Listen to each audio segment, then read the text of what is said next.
The Green Bay Packers adding some help on the edge. Guys, in this video, we're going to talk about the Packers' latest signings. If you like the content, hit the subscribe button. Let's jump into it. As you know, with the loss of J.J. Kingsley-Egnegbari, who is having a very good season, playing 24% of the snaps, they lose him for the remainder of the season and the playoffs. Next man up on the depth chart is Brenton Cox Jr., okay, the guy who's only taken 4 snaps this season. So is he going to be ready for the call when we start talking about going against a stout team like the San Francisco 49ers and hopefully beyond that?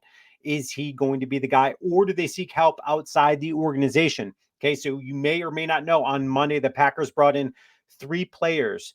They worked them out on Monday. On Tuesday, they signed all 3 of those players to reserve/future contracts. If you don't know what that is, they're short-term contracts that are not counted against the salary cap or the roster count until the beginning of next season.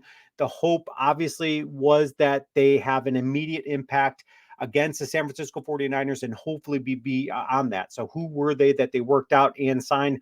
The Packers signed DeAndre Johnson. This guy is out of the University of Miami. He originally signed with the Dolphins in 2022. In 2023, he played for the Houston Roughnecks of the XFL. Johnson played 4 years for the University of Tennessee before he transferred to the University of Miami in 2021. Overall, he appeared in 53 games. He recorded 84 tackles, 14 and a half sacks, and 6 forced fumbles. Who else did the Packers sign? They signed Deslin Alexandre. He is out of the University of Pitt. Okay, so this guy is 6'3", 264 pounds.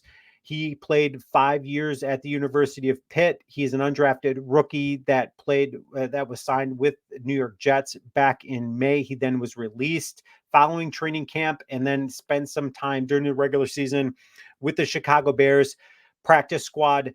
So if you don't know what this guy was able to do in college, he recorded 131 tackles, 29 and a half tackles for loss, 16 and a half sacks, and then 2 fumble recoveries. They also brought in and signed Christian Young, a guy that they saw earlier in training camp. You may remember the name before they release him. He then spends some time on the practice squad with the Seattle Seahawks this season. Okay, so the Packers will not, none of those guys are going to be able to see some time this season for the Packers, which means that the Packers will be turning to Brenton Cox Jr. Okay, so Brenton Cox Jr., I'm super excited about it because I think this guy can be a game wrecker, and I'm super excited for his future with the Green Bay Packers. He obviously has his off-field stuff, which I'm hoping has been cleaned up. So I'm eager and excited. We know that he's going to be seeing some playing time versus San Francisco 49ers and then hopefully beyond that. So Brenton Cox Jr., this is going to be his time to shine. Guys, leave your comments. Let me know what you think. Go Pack.